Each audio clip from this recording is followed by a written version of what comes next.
Today I'm going to tell about 8th Shakti Peedam, Gokarna Nayagi Shakti Peedam. பார்ப்போம். தாட்சாயணி உடல் கூறுக விழுந்துகிறது காரணத்தால் அதனால் பாரத தேச புண்ணிய பூமி, இறையாண்மை நிறைந்த பூமி, அதுவும் நினைத்தவுடன் செயல்படுகின்ற பூமியும் இன்னும் நிறைய பெருமைகள் கொண்டதாக இருக்கிறது. இந்த கோகர்ணநாயகி சக்தி பீடம் கர்நாடகா மற்றும் மேங்களூர் சாலையில் அமைந்திருக்கிறது. இங்கு எழுந்துள்ள நாயகியின் பெயர் கோகர்ண நாயகி பத்ரகாரணி. இந்த கோகர்ண நாயகி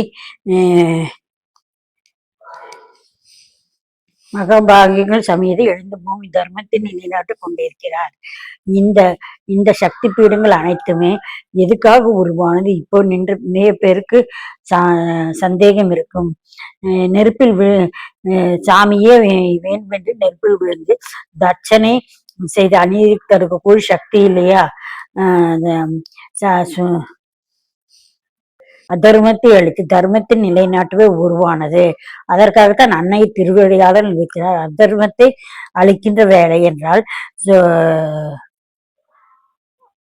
கோகர்ண நாயகி என்ன செய்து அதர்மத்தை அழித்தார் என்று அதற்கு ஒரு தல வரலாறு இருக்கிறது. ராவணன் கடுந்தவம் பிறந்து சிவபெருமானும் ஒரு வரம் வேண்டினார்.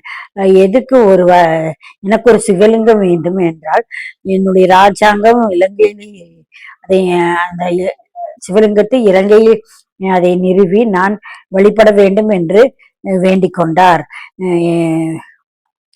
கோவில் எழுப்ப வேண்டும் என்று வேண்டிக் கொண்டார். காரணத்தால் சிவபெருமானும் சிவலிங்கத்தை அவருக்கு கொடுத்தார். அப்போது ராவணன் அந்த லிங்கத்தை பெற்றுக்கொண்டு மகிழ்ச்சியாக தன்னுடைய ராஜாங்கத்தை நோக்கி போய்கொண்டிருக்கும் போது தேவர்கள் அவர்கள் பதை வைத்துக் கொண்டு சக்தி வாய்ந்த அந்த சிவலிங்கத்தை சிவபெருமானிடம் இருந்து நேரடியாக ராவணன் பெற்று காரணத்தால் அதை கொண்டு அவன் ராஜாங்கத்தில் நிறுவி விடுவார் என்றால் அதற்கு பின் அவருக்கு சக்தி ஓங்கிவிடும். ராவனை வெல்ல முடியாது. ராவணன் ராஜாங்கத்தில் அதர்மத்தை வெல்ல முடியாது என்று பதவித்து போய் விநாயகர் பெருமானிடம் வேண்டி நிற்கிறார்கள். நீங்கள் இதை சிவபெருமானுடன் அவர் இடத்திற்கு எடுத்து போகாமல், சிவலிங்கத்தை அவர் இடத்திற்கு எடுத்து போகாமல் தடுத்து நிறுத்த வேண்டும் என்று தேவர்கள் வந்து ராவணன் அந்த சிவலிங்கத்தை எடுத்து போகக்கூடாது என்று நினைக்கிறார்கள். நாம் காலங்காலமாக ராமாயணத்தை படித்து வசிக்கும் போது, அதனால் ராமன் காற்றுக்கு செல்ல வேண்டும் என்பது அதர்மத்தை அழித்து நிதியை நிலைநாட்ட வேண்டும் என்று முன்கூட்டியே தீர்மானிக்கப்பட்டதுதான். இந்த ராவணன் சிவலிங்கத்தை எடுத்துக்கொண்டு போய் வைத்தால் ராமபிரான் ராவணனை வெல்ல முடியாது என்ற காரணத்தால் தேவர்கள் போய் விநாயகர் பெருமானிடம் வேண்டிக் கொள்கிறார். விநாயகர் பெருமானும் பல சூட்சமங்களை புரிந்து ராவனிடம் இருந்து அந்த சிவலிங்கத்தை பெற்று இந்த கோகர்ணம் என்ற இடத்துல வைத்து விட்டார். சிவலிங்கத்தை ராவணனிடம் கொடுத்து பொழுது சிவபெருமான் சொல்லிவிட்டார், ஒரு இடத்தில் வைத்து விட்டால் அதை மறுபடியும் எடுக்க முடியாது, அதனால் உன் தலைமீது எடுத்துக்கொண்டு போ சொல்கிறேன் என்று விநாயகர் பெருமான் என்ன செய்தார் தெரியுமா? தேவர்கள் வேண்டுகின்ற உடனே ராவனுடைய வயிற்றில் நீர்வேகம் உருவாக்கினார். ராவணருக்கு சிறுநீர் கழிக்க வேண்டும் போல் தோன்றியது.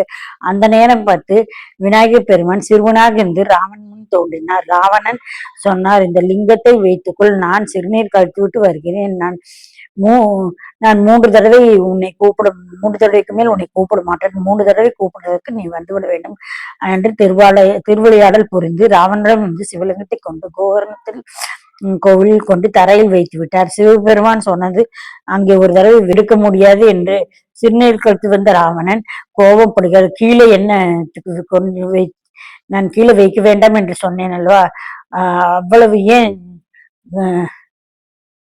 சிவலிங்கத்தை பிடித்து இழுத்தார். சிவலிங்கம் நகரவே இல்லை, எடுக்க முடியல. அப்படியே இன்னும் சக்தி கொடுத்து இழுத்து பார்க்கிறார். அந்த நேரத்தில் என்னவென்றெல்லாம் முடியுமா?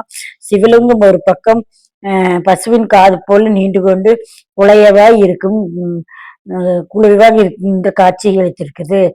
ராவணனால் ஒன்றும் செய்ய முடியவில்லை. அவர் இழுத்தது இழுப்புக்கு அவருக்கு ரத்தம் வந்ததுதான் மிச்சம். இது பசுவின் காது போல அது சிவலிங்கம். இந்த காரணத்தால் கோகர்ணம் என்று பெயர் ஏற்பட்டது. இந்த தலத்திற்கு ஒரு வரலாறு செயல்பட்டு வருகிறது. இந்த பிரம்மன் இந்த உலகம் நீர் நிறைந்து நிறைவு விழுகிறது. அப்போது உலகம் மீண்டும் இயங்க வேண்டும் என்றால் உயிர்கள் படைக்க வேண்டும் அல்லவா? அதனால் பிரம்மா என்ன பண்ணுகிறார் தெரியுமா? கடுந்தவம் புரிந்து அந்த தவத்திற்கு பயனாக அவர் அம்மா வேண்டி நிற்கிறார். மீண்டும் படைப்பு தொழில் செய்ய வேண்டுமானால் அதில் நீங்கள் தான் உயிரினை எல்லாம் படைக்க வேண்டும் அப்படி என்று சொல்கிறார். ருத்திரன் கடைசி என்று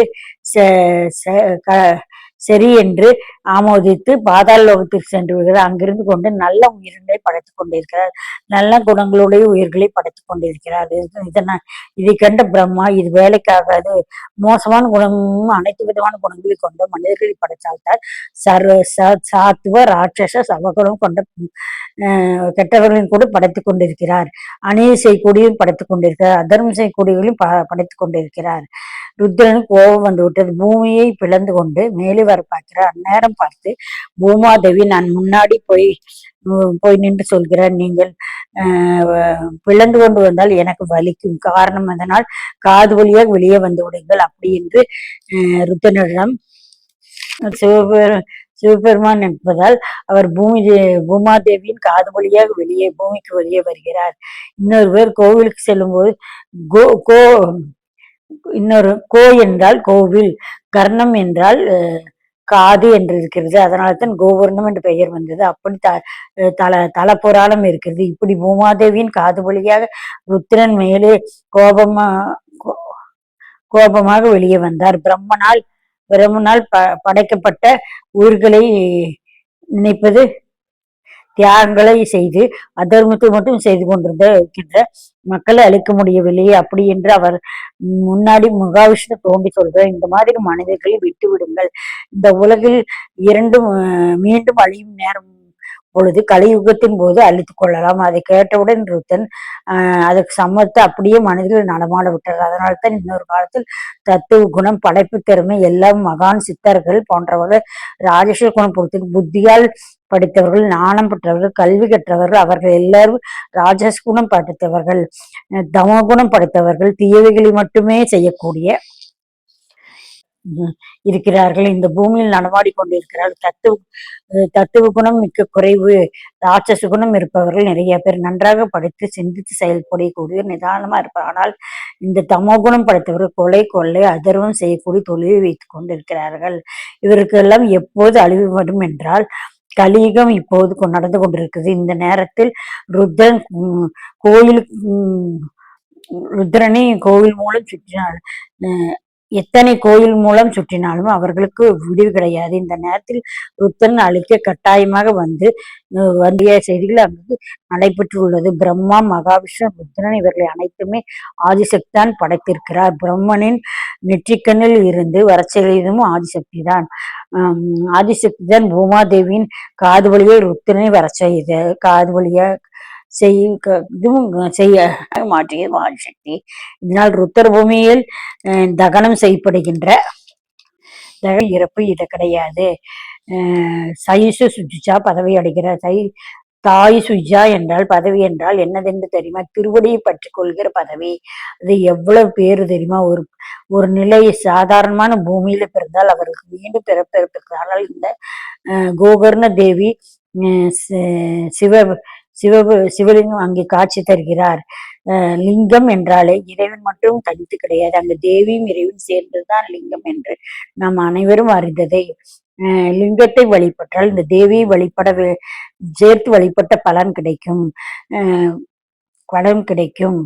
பூமாதே கூடி சிவலிங்கத்தை ராவன் அசைக்க கூட முடியவில்லை என்ற காரணத்தால் இங்கு எழுந்துள்ள இறைவனர் பெயர் மகாபலி ஈஸ்வரர் என்று கருதப்படுகிறது.